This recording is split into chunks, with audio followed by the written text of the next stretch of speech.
Om Namo Bhagavate Vasudevaya.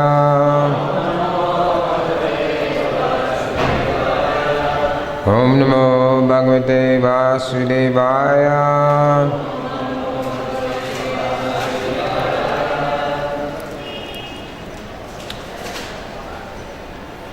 So today we're reading from 5th Canto, Srimad Bhagavatam, text number 29. Lord Rishabhdeva's teachings.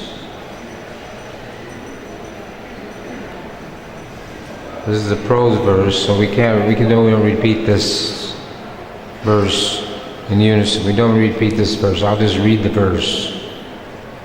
Does this sound all right? Everyone can hear properly?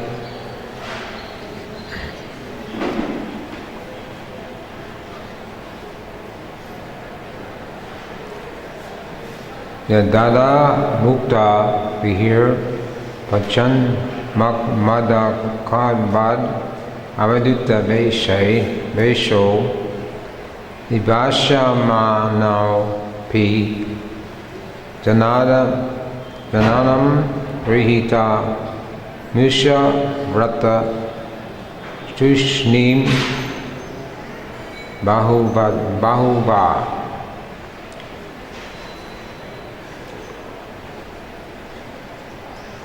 Translation and purport by His Divine Grace A.C. Bhaktivedanta Swami Srila Prabhupada. After accepting the features of an Avadhuta, a great saintly person without material cares, Lord Rishabhadeva passed through human society like a blind, deaf, and dumb man, an idle stone, a ghost, or a madman. Although people call him such names, he remained silent, not speak to anyone. As everyone can repeat, after accepting the features of Avadhuta, a great saintly person, Maharaj Rishabhadeva passed through human society like a blind, deaf, and dumb man, an idle stone, a ghost, or a madman. Although people call him such names, he remained silent, not speak to anyone. Purport by Srila Prabhupada.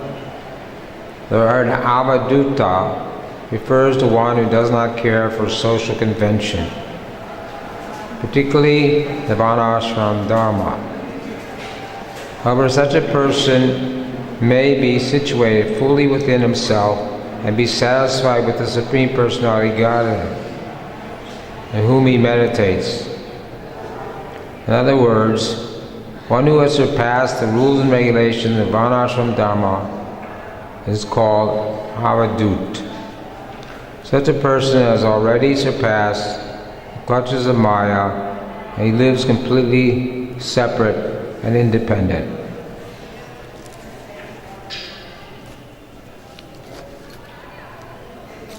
Altogether, Om Argyanantaram Nasya Jana Jana Shlakaya Sakshunitam Jena Tasmei Shri Guruve Namaha Shri Chaitanya Manobishtam Stapitam Yena Bhutale Swayam Rupa Kadam Mayam Nantitam Dantikam Vandeham Shri Guru Shri Yata Parakamalam Shri Guru Vaishnavamscha Shri Ruvam Sagadata Sahagana Raganatam Tam Sanjivam Sadvaitam Sabhavutam Prijna Saitam Krishna Chaitanya Devam Shri Radha Krishna Padam Sagana Lalita Shri Vishakam Cha.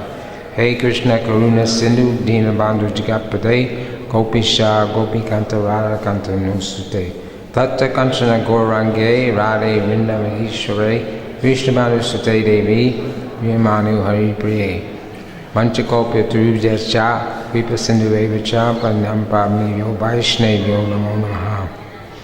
Sri Krishna Chaitanya Prabhu Nityananda Sri Advaita Gadadhar Sri Vasudeva Gaura Bhakta Vrinda Hare Krishna, Krishna Krishna, Hare Hare, Hare Rama, Rama Rama, Hare Hare. Now I'll read the next verse also, since this is a short purport. Vrindavan began to tour through cities, villages, mines, countrysides, valleys, gardens, military camps, cow pens, and homes of cowherd men, transient hotels, hills, forests, hermitages. Wherever he traveled, all bad elements surrounded him, just as flies surround the body of an elephant coming from a forest. He was always threatened, beaten, urinated upon, and spat upon. Sometimes people threw stones, stool, and dust at him, and sometimes people passed foul air before him. Thus, people called him many bad names and gave him a great deal of trouble. But he did not care for this, for he understood that the body is simply meant for such an end. He was situated on the spiritual platform, and being in his spiritual glory, he did not care at all for these material insults. In other words, he completely understood that matter and spirit are separate, and he had no bodily conception. Thus, without being angry at anyone, he walked through the whole world. Purport by Srila Prabhupada.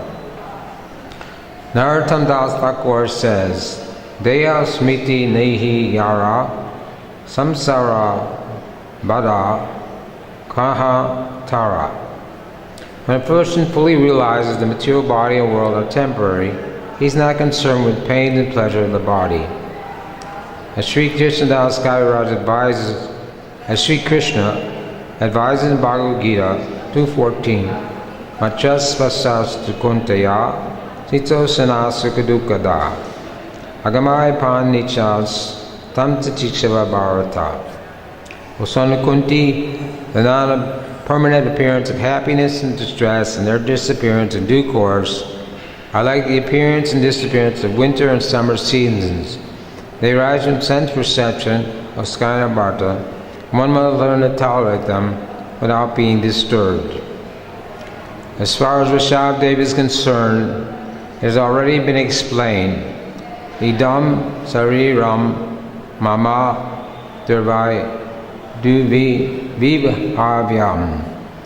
He did not at all possess a material body, therefore he was tolerant of all troubles offered to him by the bad elements in society.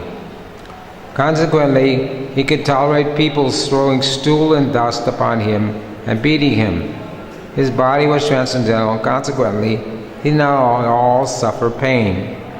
He was always situated in his spiritual bliss. As stated in Bhagavad Gita 1861, Ishvara sarabhutanam rideshu arjuna tistati pramyam sarabhutanam yantarudani mayaya. The Supreme Lord is situated in everyone's heart, O Arjuna, as directing the wanderings of all living entities, who are situated on a machine made of material energy. Since the Lord is situated in everyone's heart, he is in the heart of the hogs, dogs also. As hogs and dogs in their material bodies live in filthy places, one should not think that the Supreme Personality of Godhead, his Paramama feature, also lives in a filthy place. Although Lord Vrindavan was maltreated by bad elements of the world, he was not at all affected. Therefore, as stated here, Swa Mahima Avasti Nena. He was situated in his own glories. He was never saddened due to being insulted in many ways described above.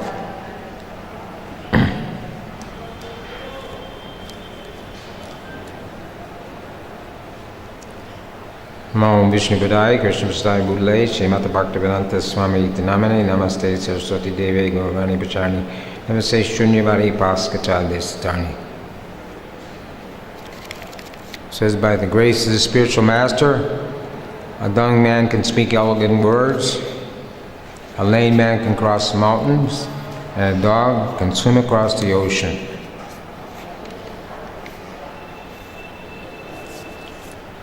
So these two verses are describing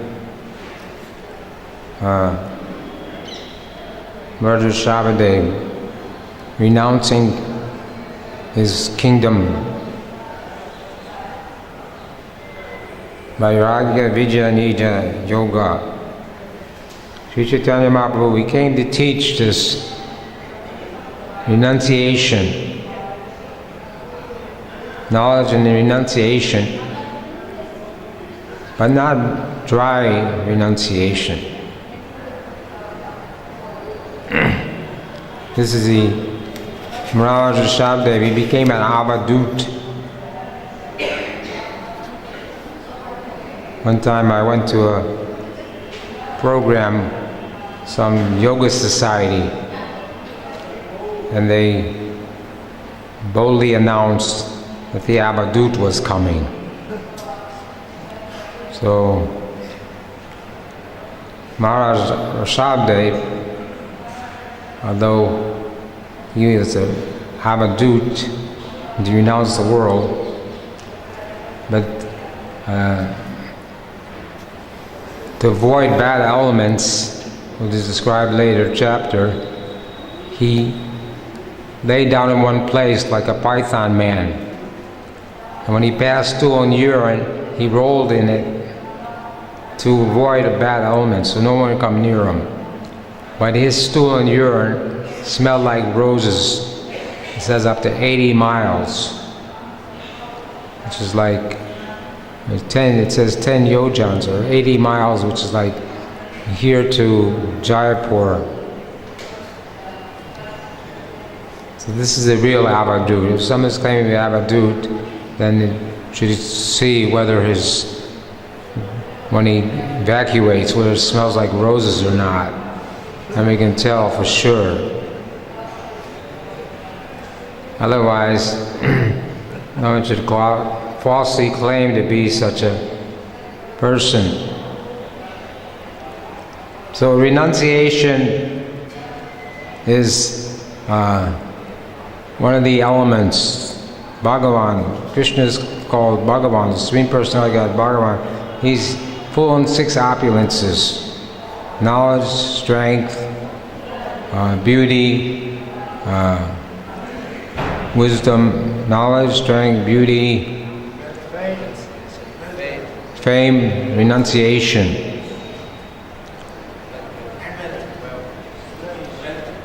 What? Wealth.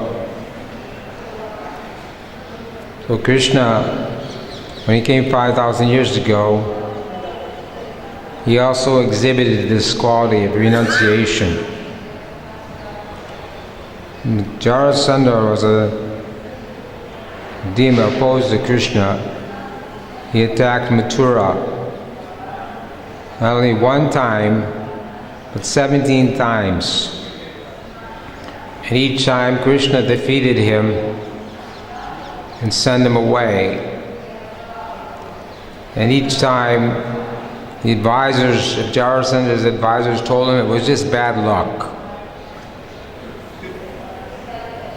So the 18th time Jarasandha attacked, and Kalyabana, another demon, decided he would attack Mathura at the same time. So there's 2 opposing elements coming at this from different directions.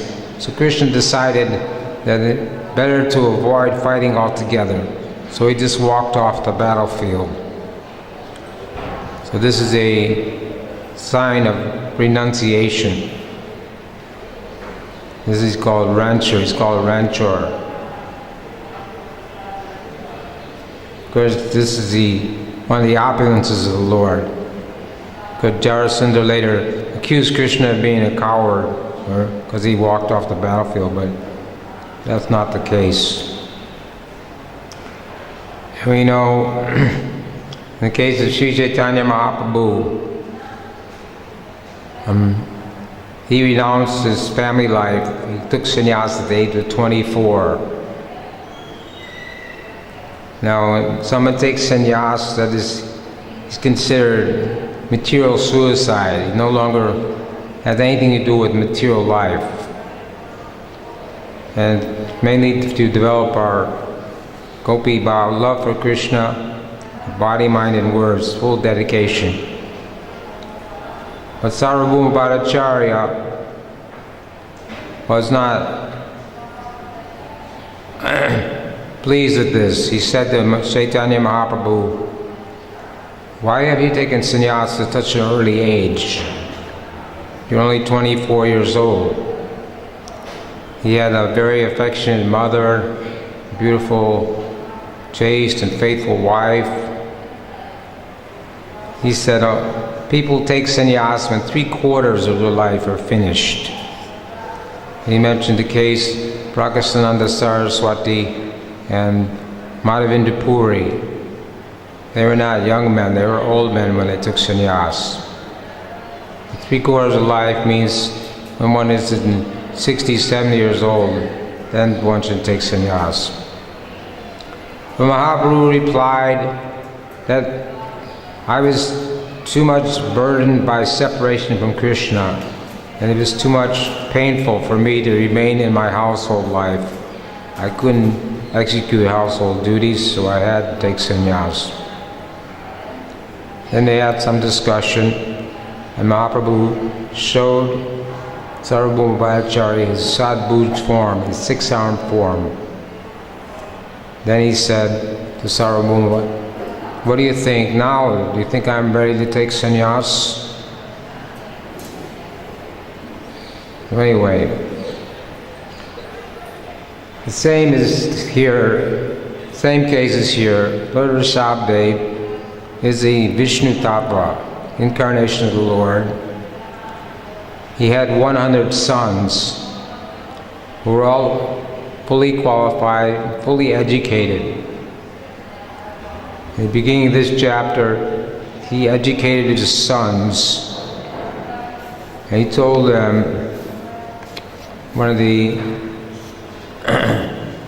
he told them very important sloka that we should all remember.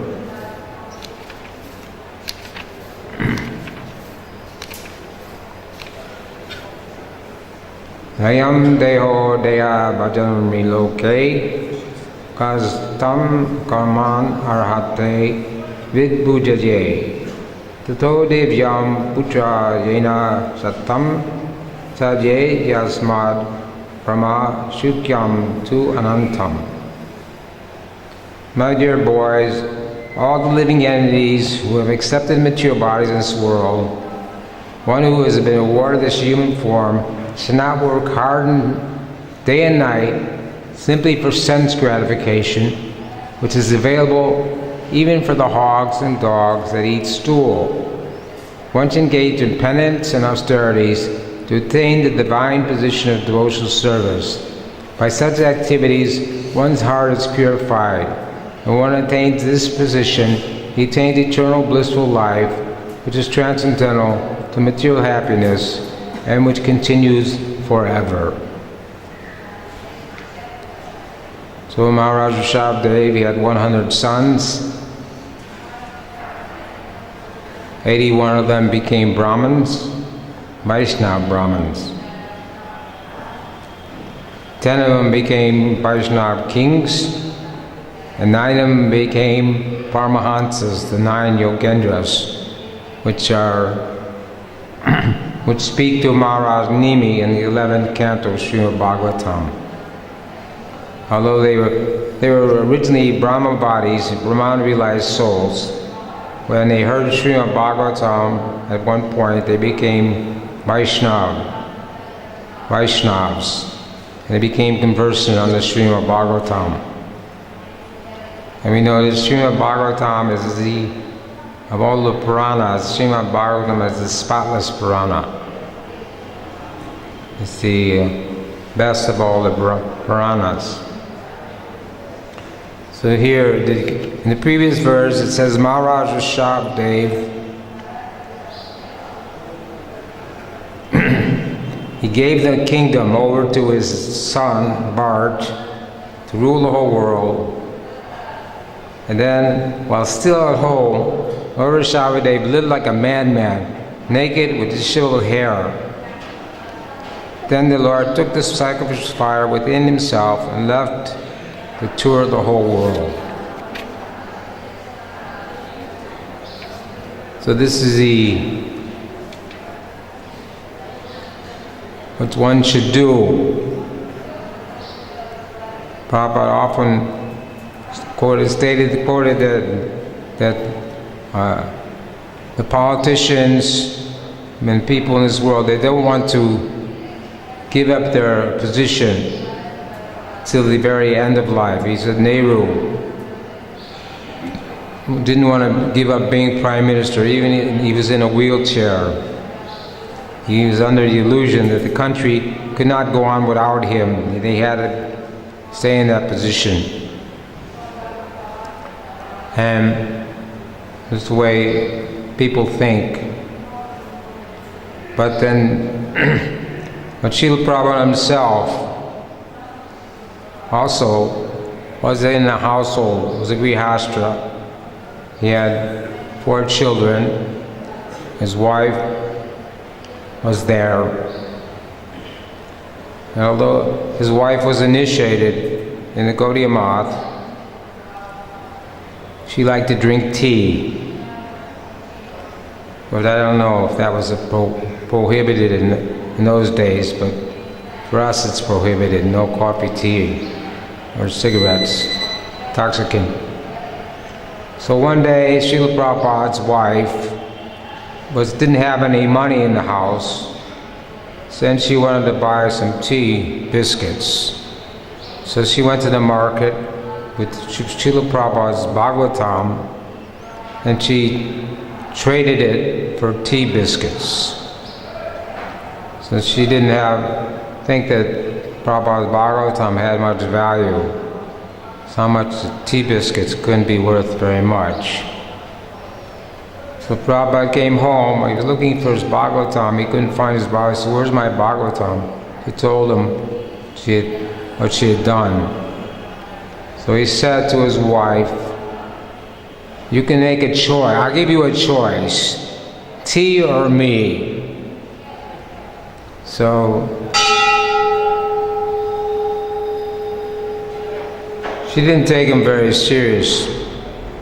Shri Shri Gauranitai Krishna Balaram Radha Shama Sundar Lita Vishaka Prabhupada Bhaktisanta Ki Jai.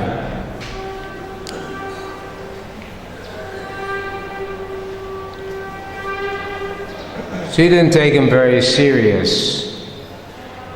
He thought he was just joking. But Prabhupada wasn't joking, and she did give up drinking. So Prabhupada left home, took the Vanapras ashram, eventually taking to sannyas, renouncing all family affairs. Because he had his sons and daughters and family members to take care of his wife, and everything was taken care of, so he wasn't like he left them penniless or helpless. But the idea is that everyone, Prabhupada says, at the age of 50, one should be ready to renounce family life. What does Prahlad Maharaj say? Family life is an ananda kupam, like a deep dark well. If someone falls in a well in the middle of the forest, which is covered by grass, and there's very little chance that he can get out of the well, that he'll be saved. The family life is very troublesome, and also Prabhupada said that for one who's in family life, advancement is very slow or next to nil. It's an ashram, grihastha ashram, and it's not forbidden, but most devotees take up the grihastha, to get married, take up grihastha ashram at one point or another, but should not stay in the house ashram for their whole life. They should renounce it at a certain point and be ready to travel and preach and spread Krishna consciousness. So Maharaj Rishabhdev was the Supreme Personality of Godhead. He was had a body of Vishnu Tapa. His body was not made of material elements, although it appeared so by the influence of Yoga Maya. He could walk through the human society unrecognized. Abhijanti Mam Mudha. Krishna says in Bhagavad Gita, the fools, they cannot understand me or recognize me. Even when Krishna was on the planet 5,000 years ago, not very many people understood that he was the Supreme Personality of Godhead. Krishna reserves the right to reveal himself to someone. Even when Krishna left Vrindavan, Krishna felt that the gopis' attachment for him or love for him was getting slackened. So he decided to go to Vrindavan, to go to Mathura, where he came Prichaya Sadhanam Vinishaya Chaduskritam to relieve the burden of the world. So he had to go to Mathura to kill Kamsa. So he left Vrindavan after he was formed his. He was 10 months and 10 years and 9 months old, or actually, but he's 1.5 times older than his actual age. So he performed his Kishore Leela, his Ras Leela with the gopis in Vrindavan. He left Vrindavan, and if the gopis were feeling immense separation from Krishna, but Krishna left Vrindavan to increase their attachment for him and also to perform these other activities. But he did come back. He said he would come back, but after he killed Dandavakra, then he also returned to Vrindavan. But Krishna actually never leaves Vrindavan. Vrindavan Dham Prachaja Mamikam Padam Ekam Nagachati. Krishna never takes one step out of Vrindavan. His Vasudev expansion, he went to Mathura, and also Balaram never leaves Vrindavan. He went in his Shankarshan expansion. So these are examples of renunciation, people renouncing the world in different ways. Like Rishabhdev, he renounced the world, took up the role of an Avaduta. And this is also the case with later we'll hear about Bharat Maharaj, who became Jad Bharat. He also was in a similar condition, acting like a dull, dumb man, and no one could recognize that he was a Paramahansa, spiritually advanced. Bharat Maharaj became Jad Bharat. In his early age, his father tried to train him. He was telling me before answering the call, after answering the call in nature, you should wash your hands. But he'd wash his hands first. Whatever his father told him to do, he couldn't follow. And finally, he left home. His father left home, went to the forest. Then they needed someone to carry the palanquin for Maharaj Rahugana. Maharaj Rahugana was a saintly king. He wasn't an ordinary king. He was on pilgrimage. He was going to the hermitage of Kapila Muni. So they hired Jad Bharat to carry the palanquin for Maharaj Maharaj Rahugana, but he couldn't carry it properly because there were ants on the road. He didn't want to step on the ants. So the king kept chastising him. And then Jad Bharat started to explain Vaishnava philosophy. Then King Rahugana realized that this was not an ordinary person. And he said that he was not afraid of the thunderbolt of Indra or the trident of Lord Shiva. But the one thing that he feared the most was committing Vaishnava aparad. So he got down from the chariot, his pelican, and he begged forgiveness from Jad Bharat. He took instruction from Jad Bharat.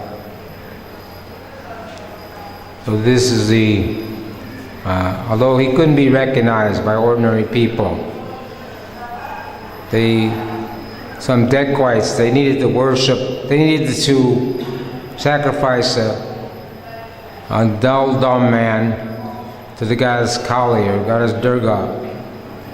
So they took Jad Bharat, and since he was acting like an avadut, like Mars Rishabdev, he didn't protest.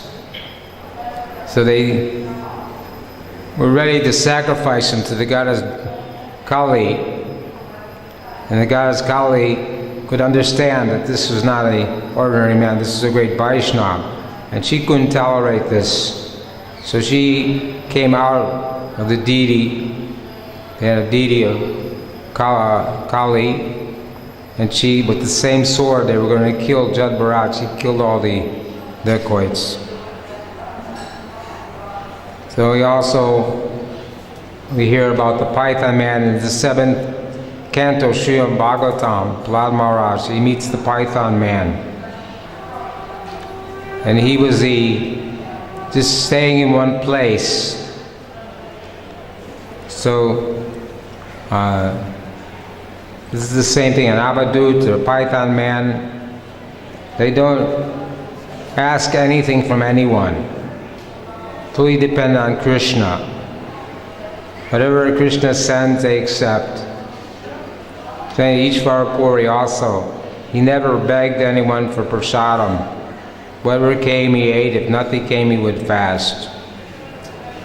Completely dependent on the mercy of Krishna. The Rishabdev, he was also understood that he was not this body, so that no matter what happened to him, he was not disturbed.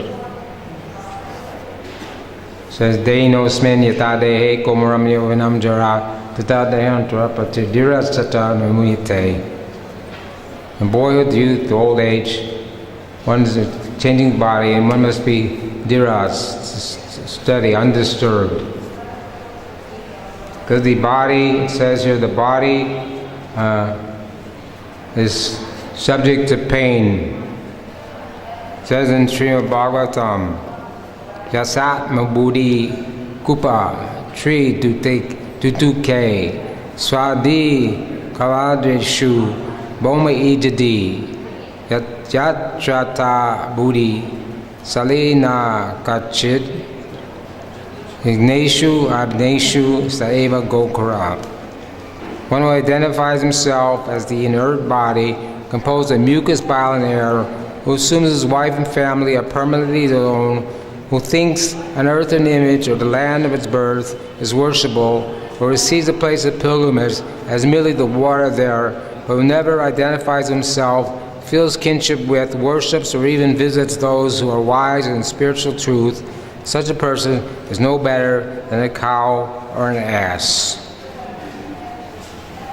So this is the opposite of what is being described here. The people in the material world, everyone's under this false conception. This is my I and mine. Everyone's misidentifying. The whole world is going on under false names and false forms. But we are humble master, we are spirit soul, we're not this material body.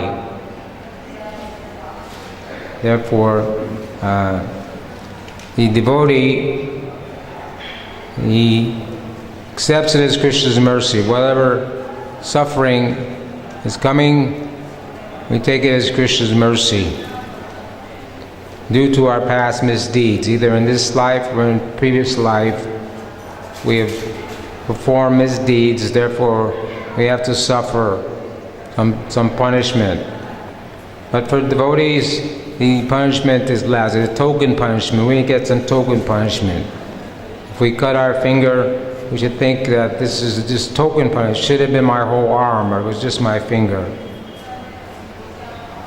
So Lord Rishabhadev, although he traveled all over the world, his spiritual effulgence was covered. Even though he was dirty, he was naked, he was looking like a madman, even then the women were attracted to his beauty, described in the future verses. So, it's all by the arrangement of Yoga Maya. He acted in this way. Eventually, he left the world in a forest fire. So the whole point here, he was above the ashram system. When Lord Chaitanya met Ramananda Roy, he asked him what was the ultimate goal, how to attain the ultimate goal of life. And Ramananda Roy replied that by practicing the ashram system, the Lord Chaitanya said, no, this is external. Speak more, say something else. Because the ashram system is due to the based on the three modes of material nature, guna and karma, based on the three modes of material. It's the material arrangement. It's not there in the spiritual world. There's no varnashram dharma in the spiritual world. It's a way to organize society systematically so society can run peacefully, but also it must be accompanied by devotional service. Otherwise, Shava evahi kevalam. If someone may perform his duties very nicely in the varnashram system, but if he doesn't invoke his love for Krishna, then it is a useless waste of time. The varnashram is there. Prabhupada said that half his work was not finished because he didn't implement his varnashram system, but his Daivi varnashram system is not only people should follow the 4 varnas and ashrams, but they should develop their love for Krishna at the same time and perform devotional service. That is the perfection of life. Ete vidu saragatim hi Vishnu. We should not waste this human form of life like the hogs and dogs. Only when one comes to the human form of life does one get the opportunity to practice self-realization, to become God conscious, to develop our love for Krishna. And Krishna says that abode of his, that supreme abode of mine, is not illuminated by the sun or moon or fire nor electricity. When one goes there, one never comes back. That should be the goal of our life, to go back home, back to Godhead, not have to take birth again in this material world, and we suffer repeated birth and death. So, everyone should keep this in mind, at the end of life, which we renounce the world, not continue, and enjoying spirit, especially in Vrindavan. Should not commit offenses in Vrindavan. Any service done in Vrindavan, you get 100 times the benefit, but offenses committed in Vrindavan, you get 100 times the reaction. So if someone is lusty and desiring sense gratification, he should not come live in Vrindavan, or should not stay in Vrindavan. Prabhupada said they should only stay here for 3 days, materialistic people, and they should not, because they will commit offenses, grievously commit offenses. One should not grievously commit offenses in Vrindavan. So Vrindavan is meant for renunciation. Prabhupada said this temple was here for people, for life members to come at their end of their life and live a life of renunciation. And do bhajan. One should come to Vrindavan for doing bhajan, for chanting Hare Krishna and studying the scriptures and becoming Krishna conscious, not for any other reason. Although materialistic people are making Vrindavan exactly the opposite, making it into a commercial enterprise with all these high-rise buildings and advertising modern spiritual life. This is completely against the real nature of Vrindavan. So Mayapur and Vrindavan are non-different. Mayapur is the Mercy Dham, and Vrindavan Dham is the Sweetness Dham. So this is the aspiration. We should all try to renounce this, give up our material attachments, become free from all material desires, and only desire to serve that dark and fair-complected young couple, Shri Shri Radha, Shamasundar, Shri Shri Radha and Krishna. So I have to stop here. If there's any, I can answer one or two questions. Any quick questions, we can answer.